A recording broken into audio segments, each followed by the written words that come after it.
So Hollywood is getting a run for its money right now, folks.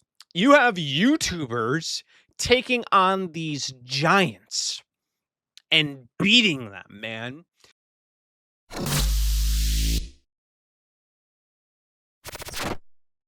I was never a ride or die Star Wars fan, all right? I would describe myself more as like a Star Wars appreciator. I enjoyed the franchise, watched some of the movies, and played some of the video games. I played the Old Republic and I had a good time playing it. I also played Star Wars Battlefront. That was a lot of fun.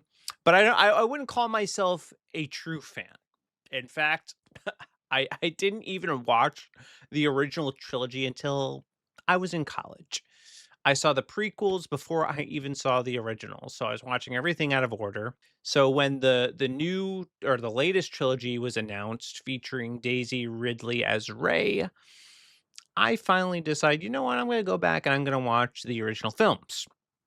And I enjoyed them. I thought they were very good. I could appreciate and understand why they became a global phenomenon. But I still wouldn't describe myself as like a huge fan.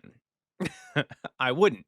Now, my family, my dad and my aunts, well, they grew up watching these movies and they could not hide their genuine love for them.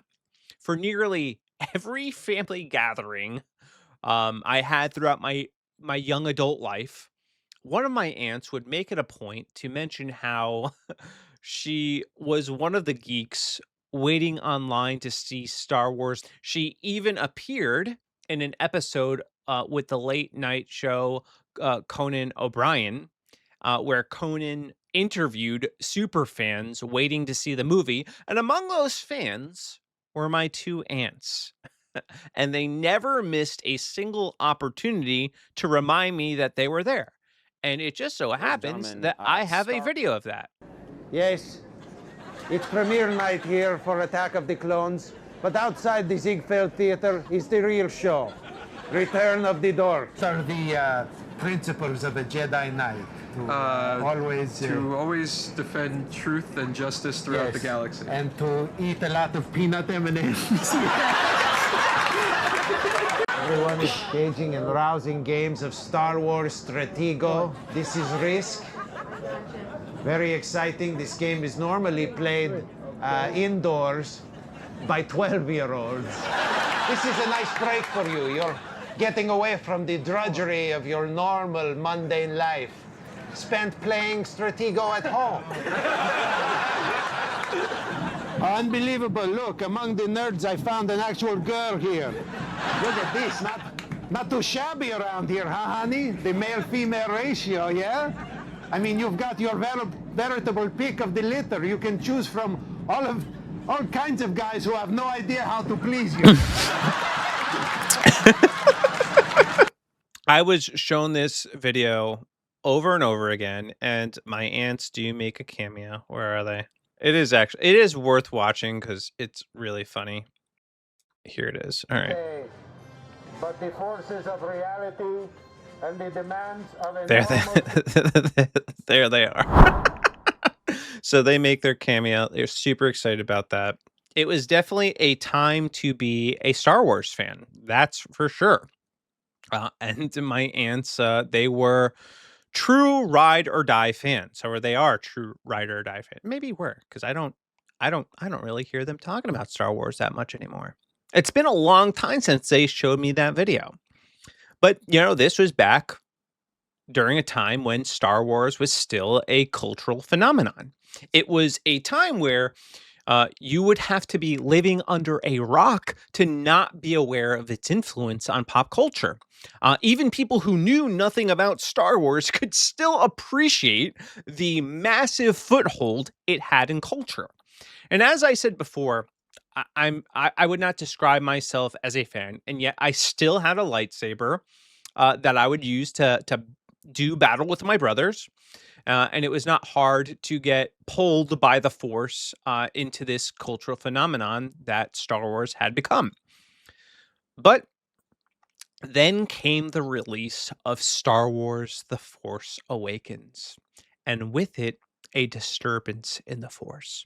The new trilogy, commissioned under Kathleen Kennedy and produced by J.J. Abrams, did not quite live up to the hype. It did not generate anywhere near the same cultural foothold that the first two trilogies did. Instead, I think it contributed to the overall downfall of the franchise. I do. See, these movies were again essentially beat for beat remakes of A New Hope, and I actually did I'm doing a series of shorts called Reboots Gone Wrong, and Star Wars was the very second in this series. Specifically, was where they went terribly wrong because it had a cast of far less likable characters who felt like they really didn't earn anything to be there, including the villains.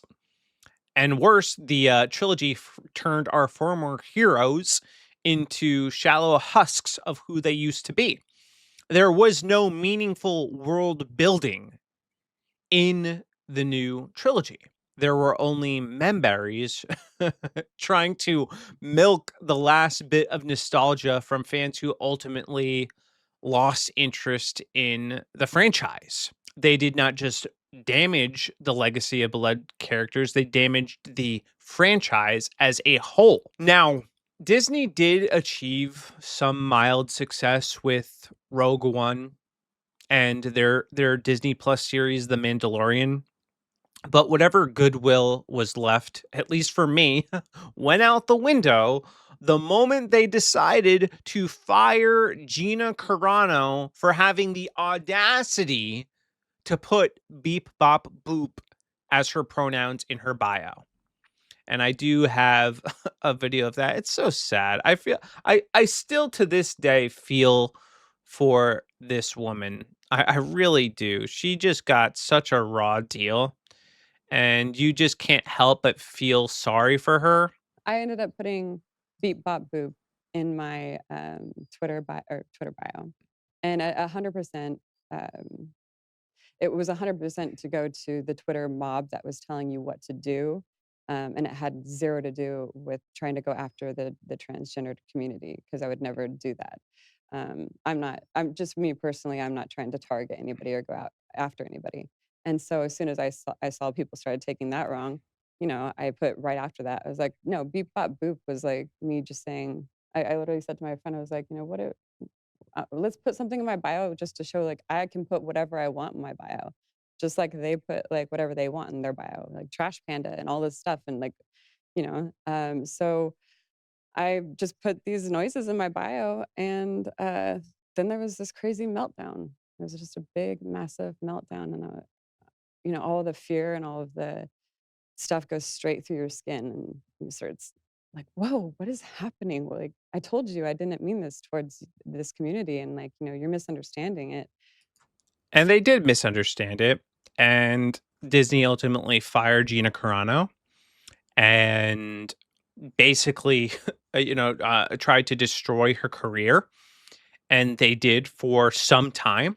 But still, she got into shape and she's kind of, on her comeback run. And she did win a lawsuit. Actually, they agreed to settle with her against Disney for her wrongful termination. But the moment they fired Gina was the moment I stopped watching. I stopped paying attention. I was like, yeah, and I was enjoying The Mandalorian. I enjoyed The Mandalorian. I thought it was a good show. It was well done. But after that, I was done. I was done with Disney as a whole. I had no interest in continuing, or at least the Star Wars franchise as a whole. I was no longer interested in supporting them. I just wasn't. And I suspect I was not the only one who was fed up with Star Wars. You didn't need to factor in wokeness to see that this IP was on life support. And then came Star Wars: The Acolyte, which only tightened the woke force chokehold on the franchise with lesbian space witches. And no, I am not kidding. They really had lesbian space witches inserted into the Star Wars franchise. And of course, they're people of color. And they ended up producing one of the most unintentionally hilarious scenes they've ever produced with a coven of witches chanting the power of one, the power of two, the power of many. And let me remind you of this beautiful artistic genius of a scene.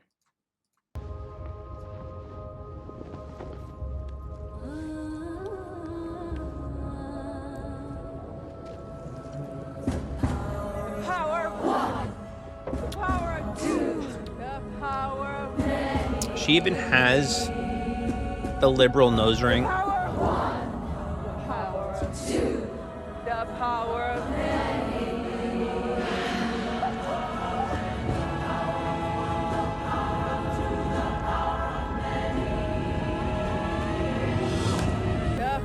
Good God. So I don't think it should be a shock to anybody why this franchise was in the gutters. It was a ritual that did not inspire awe. It only further demoralized the few remaining fans still trying to care. Now, now you would think that lesbian space witches would be the nail in the coffin, but the ultimate death blow came from an unlikely source, a YouTuber by the name of Curry Barker, and the release of his movie Obsession, made on basically a shoestring budget.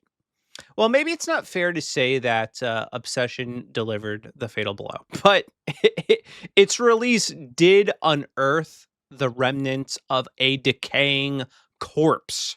So, Obsession is kind of a phenomenon. So, it had a budget roughly of $1 million, and now its performance in the global box office is a little over $150 million.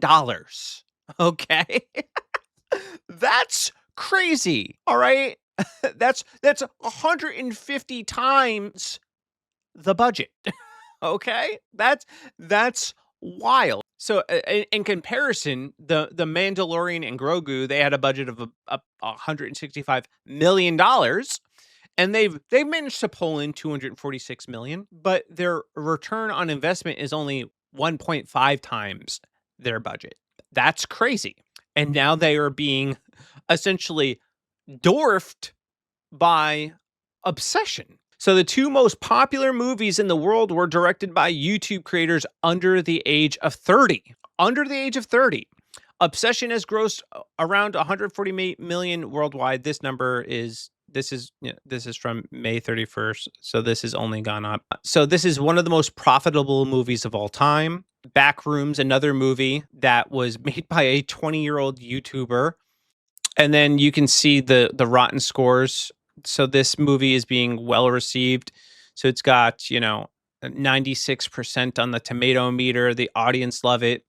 Or if you compare that to Star Wars, 62%, 88%, which is still not bad among audience. And that is generally the sentiments that I'm hearing about Star Wars. People aren't saying it's necessarily a bad film. It's just like a turn your mind off film. And it also seems like a film that's been cobbled together without a lot of thought. Whereas Obsession was a very, low budget film, and it was a horror film too. So it's like you're already losing a lot of audience by it being, an R-rated film, whereas I believe The Mandalorian Grogu is PG-13. And Obsession 2 isn't like a crazy original idea. It essentially captures this idea where, to be careful what you wish for. And this guy, the protagonist, ends up wishing for this girl to fall in love with him, and things go seriously wrong. And I'll play a quick clip from that because I think just in this clip alone, you can see that it is well acted, and you can understand and appreciate a little bit of why this movie is performing so well. Bear, I love you so, so, so, so, so much. I don't think I could live without you. You can even see in the way this girl's acting, she kind of has like this vacant expression in her eyes. Talented actress. You love me more than anyone in the world? Yes. more than anyone. Nikki, Yeah? does your dad really have cancer?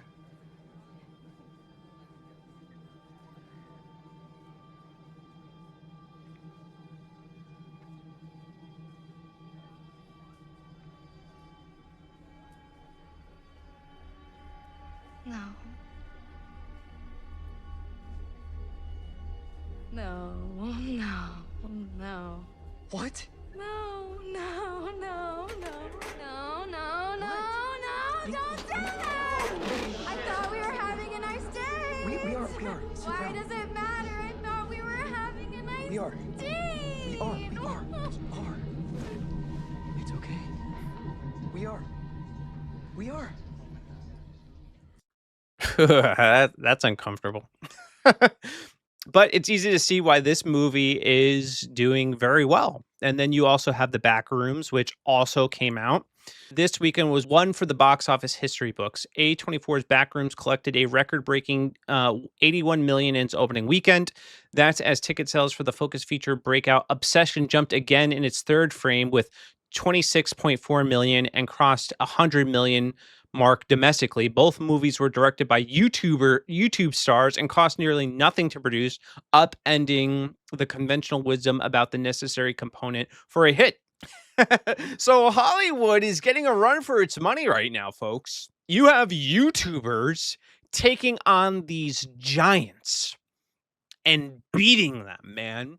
The Mandalorian and Grogu, they dropped 40% after their first week in theaters, whereas Obsession, I think, jumped up 70% in their second week in movie theaters. Freaking phenomenal. And again, these are two young white producers that started out making content on YouTube, taking on Disney, man, doing numbers that actually put Disney to shame. That is impressive. I mean, that is like a David and Goliath story, man. And it's legitimately got me excited to see what happens in the film industry, knowing that YouTubers can make this type of dent. And it's also a challenge for me too. It's like a source of encouragement to me as somebody that wants to get into filmmaking, has written a pilot episode of a script, and I did write it.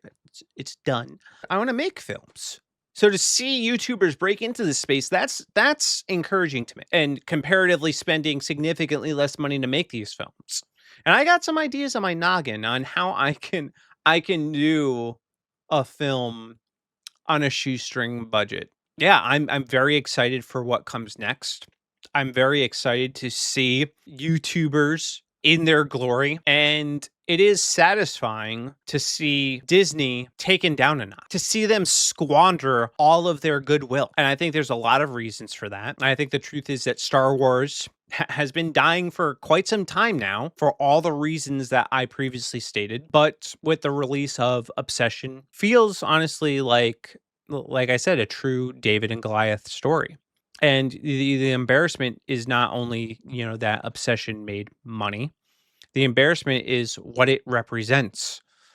A creator with a fraction of the resources Disney had managed to generate more excitement, more word of mouth, and more cultural curiosity than a franchise that once dominated the entertainment landscape. That shouldn't happen.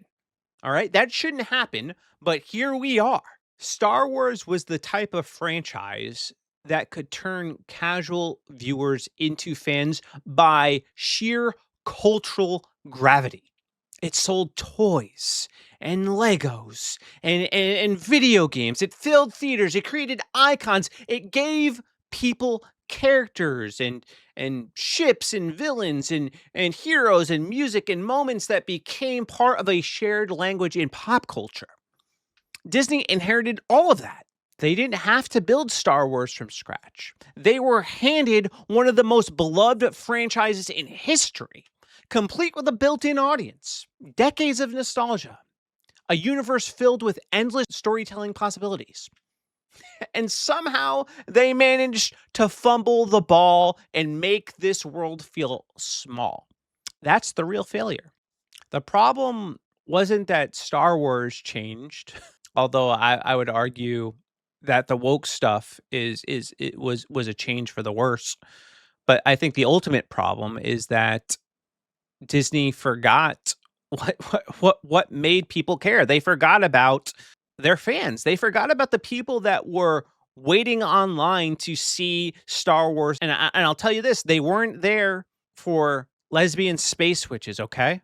They were there because George Lucas created a world that was epic, that was adventurous, that was big and massive, that told good stories, that had an underdog rising to the occasion, that built their characters well and had a really truly menacing villain. But modern Star Wars feels like the opposite.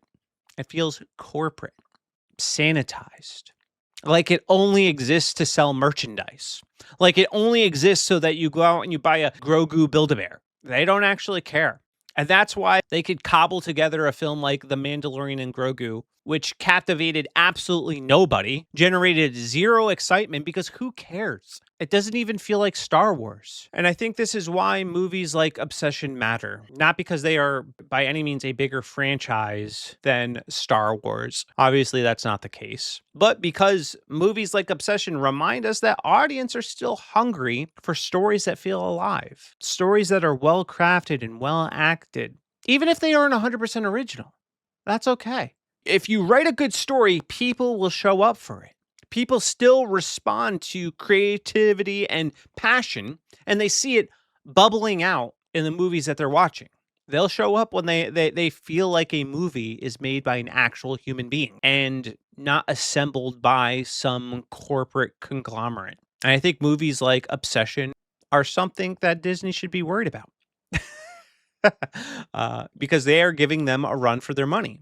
So when a small independent film can expose the lifelessness of a billion-dollar franchise, the problem is not the audience. The problem is Disney. The problem is Hollywood. And I don't think Star Wars is completely irredeemable. I don't think people ever stopped loving it. That's why they can still sell tickets even to a slot movie like Mandalorian and Grogu. And I think they could ultimately recapture their audience if they give them what they want. Give us a good story that's grounded. Give us lightsaber battles and spaceships and explosions. Give the main characters something to fight for and something to lose. Put thought into your story, and there are stories to tell. Go tell stories of the old Republic minus the lesbian space witches. Oh, and while you're at it, stop subverting expectations by destroying your heroes. Let them be heroes and start telling a story that people actually want to hear. If you ditch the wokeness and you ground and they ground their story, people will show up to watch it. Their primary focus should not be selling us merchandise, but telling us a good story. And then we'll buy the merchandise we have for many years. Again, I have 2 lightsabers downstairs, and I'm not even somebody that was a huge fan of Star Wars. I was not ride or die. I was just a casual enjoyer of the IP. That is until they started ruining it, and they stopped caring, and they stopped trying, and they thought that nostalgia alone would fill the seats in a movie theater. And now they're left with empty seats and being outclassed by YouTubers. And I have to say, I'm here for it. I am here for it. So those are my thoughts on Star Wars. I hope they do turn things around. I am really excited to go see Obsession and the Backrooms. I'm not going to go see Star Wars because I don't care enough. I literally just don't care enough. There's no excitement there. But I do want to see Obsession in the Backrooms. So anyway, what are your thoughts? Do you think that Star Wars is dead? Do you think it can be redeemed? And what do you think about lowly YouTubers disrupting the Hollywood machine? But anyway, guys, if you like this content, like, share, subscribe, repost,